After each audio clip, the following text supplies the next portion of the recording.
अन्य जगह जब जाते हैं तो हमें अपनी पहचान छुपानी पड़ती है कि हम यादव, अगर यादव के नाम पे लोग जान जाते हैं कि यादव मिलने आए हैं तो कोई मिलता नहीं है और जाति सूचक गालियां दे करके हम लोगों को वहाँ से मार पीट करके भगा दिया जाता है इको गार्डन से। जातिगत गालियाँ दी जाती हैं कि हम लोग यादव हैं, यादव समाज के हैं, सपा का वो क्या कहते हैं हम लोग पक्ष लेते हैं। सबर समाज के पास जाते हैं, कहते हैं कि अपने समाज से मिलो। वहाँ जाते हैं तो कहते हैं तुम लोग सपा के एजेंट हो।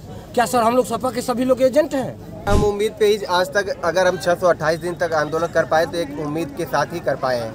अगर हमें उम्मीद और विश्वास न होता तो शायद हम आज 628 दिन तक आंदोलन नहीं कर पाते। सर हम लोग 20-20 रुपये चंदा करके जो है शाम का खाना एक टाइम खाता हूँ। अभी मैं भूखे पेट हूँ, चाय तक नहीं पिया हूँ। यादव होने का अगर पाप है सर क्या करें, हम यादव चले जाएं कहीं? अगर उत्तर प्रदेश में यादव बता दिया जाता है तो अपराधी समझ लिया जाता है। मैं शिक्षक हूँ सर, चयनित शिक्षक हूँ। तो संदीप लोधी के आवास पे हम लोगों से मारपीट की गई। अब आप लोग बताइए, अगर हम ओबीसी समाज से आते हैं, हम लोग यादव समाज से आते हैं, बस हमारा क्या गुनाह है? क्या हम यादव जाति में पैदा हुए ये हमारा गुनाह है? हम ओबीसी में पैदा हुए ये हमारा गुनाह है? या हम एससी में पैदा हुए ये हमारा गुनाह है? आपको जगदीश यादव बता रहे थे, वो मध्य प्रदेश यादव महासभा के मुख्यमंत्री से मिलने मध्य प्रदेश के, तो उन्होंने क्या बोला, क्या बात थी? उन्होंने ये कहा कि हम आपकी जो ये 800 का मुद्दा है उसको जानते हैं और हम लगे हुए प्रयास कर रहे हैं। लगे तो सर सब लोग हैं, हाँ। लेकिन अभी तक न्याय नहीं मिल पा रहा है, सिर्फ आश्वासन ही मिल रहा है। और जहाँ पर जाते हैं बहन, खासतौर पे बहन बेटियों को इतनी बुरी तरीके से जातिगत गालियाँ दी जाती हैं कि हम लोग यादव हैं, यादव समाज के हैं, सपा का वो क्या कहते हैं हम लोग पक्ष लेते हैं। बताइए सर, हम लोग नौकरी के लिए यहाँ पर नियुक्ति के लिए हम लोग प्रयास कर रहे हैं और यहाँ पर हम राजनीति तो करने आए नहीं हैं। अगर हमें न्याय दे दिया जाए तो सारी राजनीति खत्म हो जाए। राजनीति तो ये नेता लोग कर रहे हैं। तो मोहन यादव के आश्वासन से आपको क्या लगा? वो सर मोहन यादव, हम लोग सर आज यादव महाकुंभ का सम्मेलन था यहाँ पर, हाँ। और हम लोग बहुत उम्मीद और आशा के साथ आए थे कि मध्य प्रदेश के जो मुख्यमंत्री है मौजूदा मोहन यादव जी, उनके समक्ष हम लोग अपनी पीड़ा रखेंगे और हम लोगों को न्याय दिलाएंगे। लेकिन जैसे हम लोग आते हैं तो हम लोगों को बता दिया जाता है कि ये आपका तरीका गलत है। ऐसा सर कोई तरीका नहीं जिसे हम लोग अपनाए ना हो। अपनी पीड़ा को लेकर के ऐसा कोई दरवाज़ा नहीं जिसके दरवाजे हम लोग गए ना हो।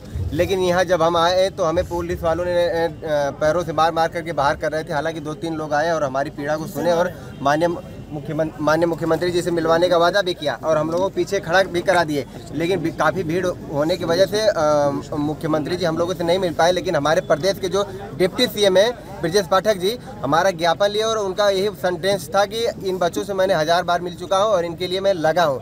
सर कितने दिन तक लगे रहेंगे? 628 दिन से लगातार। आपका नाम क्या है? मेरा नाम सर अवनीश यादव है और इस यादव सभा में इसलिए आया था कि ये यादव सभा है, हो सकता है कि यहाँ पे हमारी पीड़ा सुनी जाए, क्योंकि अन्य जगह जब जाते हैं तो हमें अपनी पहचान छुपानी पड़ती है कि हम यादव, अगर यादव के नाम पे लोग जान जाते हैं कि यादव मिलने आए हैं तो कोई मिलता नहीं है और जाति सूचक गालियाँ दे करके हम लोगों को वहाँ से मार पीट करके भगा दिया जाता है इको गार्डन से। क्या हमारा कसूर है कि यादव हम? नहीं, मेरे सामने जगदीश यादव जो मध्य प्रदेश यादव महासभा के अध्यक्ष थे, वो आपको और इनको लेके गए थे। जी। तो मोहन यादव आप लोग से मिले नहीं? नहीं मिल पाए सर। नहीं, जो जगदीश यादव थे उन्होंने फिर विश्वास दिलाया कि आप मेरा नंबर ले लीजिए, हाँ। मैं आप लोगों से 6 तारीख को बात करूंगा। फिर इनका दोबारा वाराणसी में कार्यक्रम लगने वाला है। मैं आप लोगों की डेलीगेशन को वहीं बुला लूंगा और अच्छे से समय और अधिक समय तक आप लोगों की उनसे बात करवा दूंगा। अब मुझे उम्मीद है कि वो हम लोगों को मिलवा पाएंगे और जिस दिन हम लोग इस मध्य प्रदेश के मुख्यमंत्री जी से मिल पाएंगे और अपनी पीड़ा बताएंगे तो मुझे उम्मीद है कि वो शायद हमें न्याय दिलवा पाएंगे। तो कहीं ऐसा तो नहीं, चूंकि वो आप लोग मंच के सामने आप लोग के साथ आप लोग पोस्टर शो लेके खड़े हो गए थे, तो जगदीश यादव को भेज दिया गया, उन्होंने आपसे प्यार से बात की, मेरे सामने भी बात हुई और आप लोग को लेके गए। उसके बाद भी मिले नहीं, फिर आप कैसे आश्वस्त हैं कि बनारस जाके बात कर लेंगे? सर हम उम्मीद पे ही आज तक अगर हम 628 दिन तक आंदोलन कर पाए तो एक उम्मीद के साथ ही कर पाए हैं। अगर हमें उम्मीद और विश्वास न होता तो शायद हम आज 628 दिन तक आंदोलन नहीं कर पाते और आगे भी मुझे उम्मीद है कि शायद वो मिलवा पाएंगे और हमारे साथ न्याय होगा। बताइए आप। सर मैं धनंजय गुप्ता देवरिया से हूँ। सर हम लोग एक जितना हमारे आशा था, जितने लोग हैं, चाहे हमारे समाज के हों और चाहे सवर्ण समाज के हों, हम लोग कोई ऐसा दरवाज़ा नहीं हुआ जहाँ 100 200 बार नहीं गए। तो बहुत और आशा और उम्मीद के साथ माननीय मुख्यमंत्री जी से मिलना है, क्योंकि हमारे समाज के हैं, अब बीजेपी में शामिल भी हैं। मुझे लगता है इन्हीं के तहत जो है पूरा समाज को। अरे आप देवरिया के हैं, उत्तर प्रदेश मुख्यमंत्री गोरखपुर के हैं जी, आप उनका? मैं उनसे भी मिल चुका हूँ।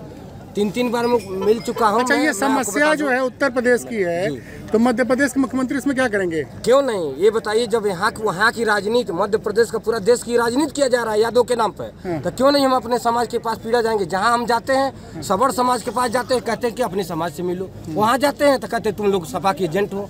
क्या सर हम लोग सपा के सभी लोग एजेंट हैं? हम लोगों ने एकदम इतना उब चुके हैं, हमारे 4 साथ भी कर चुके हैं हम लोग। क्या मैं बताऊं सर, हम लोग 20-20 रुपये चंदा करके जो है शाम का खाना एक टाइम खाता हूं। अभी मैं भूखे पेट में चाय तक नहीं पिया हूं। मुझे पूरा आशा और उम्मीद था हमारे समाज के मुख्यमंत्री जी आए हैं, शायद हमारी बात पहुंच जाए, हमको यहाँ से न्याय मिला है।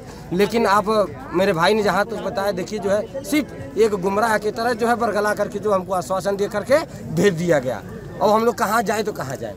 सर मैं यशवंत यादव हूँ, मैं सुल्तानपुर से आया हूँ, वहाँ से आया हूँ जहाँ माननीय मुख्यमंत्री मध्य प्रदेश मोहन यादव जी की ससुराल है। मैं इसलिए यहाँ आया था सर कि शायद हमारे ज़िले में इनकी ससुराल है, मेरे फूफा लगते हैं, शायद मुझे इनसे न्याय की उम्मीद थी कि हमारे लिए कुछ काम वो कर जाएंगे। माननीय मुख्यमंत्री जी से हमारी बात को, हमारी पीड़ा को पहुँचा पाएंगे, हमारे न्याय दिला पाएंगे। लेकिन सर वही पुरानी रवैया की तरह हमें कोरा आश्वासन दिया गया कि आपकी मुलाकात पहले करवा दी जाएगी, हमको किनारे में लाख खड़ा कर दिया जाता है। उसके बाद जब माननीय मुख्यमंत्री जी निकलते हैं तो हमारी मुलाकात केवल डिप्टी सीएम से कराई जाती है। डिप्टी सीएम ब्रजेश पाठक जी का यही सेंटेंस है, आज नहीं सर 627 दिन से 28 दिन से सुन रहे हैं। मैं आपके लिए प्रयास कर रहा हूँ। माननीय डिप्टी सीएम जी, माननीय मुख्यमंत्री जी, मैं आपसे पूछना चाहता हूँ कि आप प्रयास कब करेंगे? 627 दिन हो गया सर, वो प्रयास धरातल पर कब आएगा? कब हमको नियुक्ति पत्र मिला? लिस्ट माननीय मुख्यमंत्री द्वारा दी गई लिस्ट थी, लेकिन माननीय मुख्यमंत्री जी के वचन का ही पालन नहीं हो रहा उत्तर प्रदेश में। माननीय मुख्यमंत्री का आदेश का पालन नहीं हो रहा है उत्तर प्रदेश में। क्या यही राम राज्य है? अगर यही राम राज्य सर, तो राम राज्य ये नहीं हो सकता है। वो राम राज्य जो था, राम जी प्रजा के लिए वनवास चले जाते हैं, ये राम राज्य नहीं है सर। हम लोग 628 दिन से पीटे जा रहे हैं, मारे जा रहे हैं, पिछड़े दलित होने का दंश झेल रहे हैं। विशेष करके मैं सर यशवंत यादव हूँ, यादव होने का दंश पूरे लखनऊ में झेल रहा हूँ। कहीं जाता हूँ सबसे पहले पूछा जाता है तुम यादव हो, प्रयोजित गुंडे बताया जाता है, मुकदमा लादा जाता है। अभी 3 दिन पहले मैं 151 में जमानत करा कर आया हूँ सर। यादव होने का अगर पाप है सर, क्या करें? हम यादव चले जाएं कहीं? अगर उत्तर प्रदेश में यादव बता दिया जाता तो अपराधी समझ लिया जाता है। मैं शिक्षक हूँ सर, चयनित शिक्षक हूँ। माननीय मुख्यमंत्री द्वारा हमारी लिस्ट निकाली गई है, मुझे नौकरी दे दीजिए सर। मैं यादव हूँ, कुर्मी हूँ, पासी हूँ, इससे मतलब नहीं है, मैं शिक्षक हूँ। धन्यवाद। हम लोग जितने भी साथी खड़े हुए हैं, ये बहुत अभ्यर्थी हैं, बहुत छात्र हैं, बहुत शिक्षक हैं, जिन्हें उस उत्तर प्रदेश की योगी सरकार ने 69,000 शिक्षक भर्ती में आरक्षण का घोटाला करके, षड्यंत्र करके नौकरी से वंचित किया।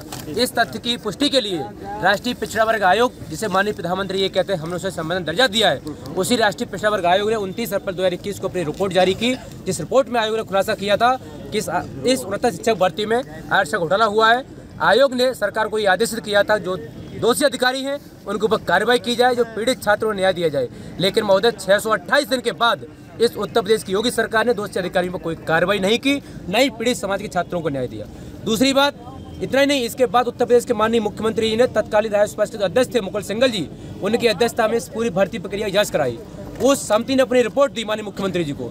उसके बाद माननीय मुख्यमंत्री ने स्वयं 23 दिसंबर 2021 को घोटाला स्वीकार किया। माननीय मुख्यमंत्री ने हम लोगों के 5 तहसील प्रतिनिधिमंडलों को अपने आवास के DF पे बुला करके आश्वासन दिया था कि हम आप लोगों को न्याय देने जा रहे हैं। उसके बाद माननीय हाईकोर्ट ने 13 मार्च 2023 को माना कि इस भर्ती में आरक्षण घोटाला हुआ है। उसके बावजूद हम लोगों को न्याय नहीं मिला। हम लोग पिछले 628 दिन से लखनऊ के इको गार्डन में न्याय की गुहार लगा रहे हैं। सबसे बड़ी बात यह है कि हम लोग उत्तर प्रदेश के माननीय मुख्यमंत्री से मिलना चाहते हैं, लेकिन उत्तर प्रदेश के माननीय मुख्यमंत्री जी हम लोग अछूत मानते हैं। यहाँ तक हम लोग जब उनके आवास पर जाते हैं तो हम लोगों को मारा पीटा जाता है, हमारी बहनों के कपड़े फाड़े जाते हैं। उत्तर प्रदेश के जो डिप्टी सीएम है केशव मौर्य जी, जो OBC समाज के नेता हैं, जब लोग हम इनसे न्याय मांगने जाते हैं तो हमारे साथ मारपीट की जाती है। वही हमारे समाज का एक मंत्री जो लाचार मंत्री है संदीप लोधी, उसके आवास पर हम लोग न्याय मांगने गए तो संदीप लोधी के आवास पर हम लोगों के साथ मारपीट की गई। अब आप लोग बताइए, अगर हम OBC समाज से आते हैं, हम लोग यादव समाज से आते हैं, बस हमारा क्या गुनाह है? क्या हम यादव जाति में पैदा हुए ये हमारा गुनाह है?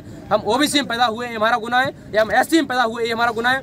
यही उत्तर प्रदेश के माननीय मुख्यमंत्री जब OBC SC का वोट लेने की बात करते हैं तब ये नारा देते हैं सबका साथ सबके विकास, लेकिन हम चयनित शिक्षक OBC SC समाज से आते हैं, इसलिए उत्तर प्रदेश का माननीय मुख्यमंत्री हमसे नहीं मिलना चाहता, नहीं केशव प्रसाद मौर्य हम लोग को न्याय देना चाहते हैं, नहीं हमारा शिक्षा मंत्री हम लोग को न्याय देना चाहता है। बताइए हम लोग कहाँ जाएं?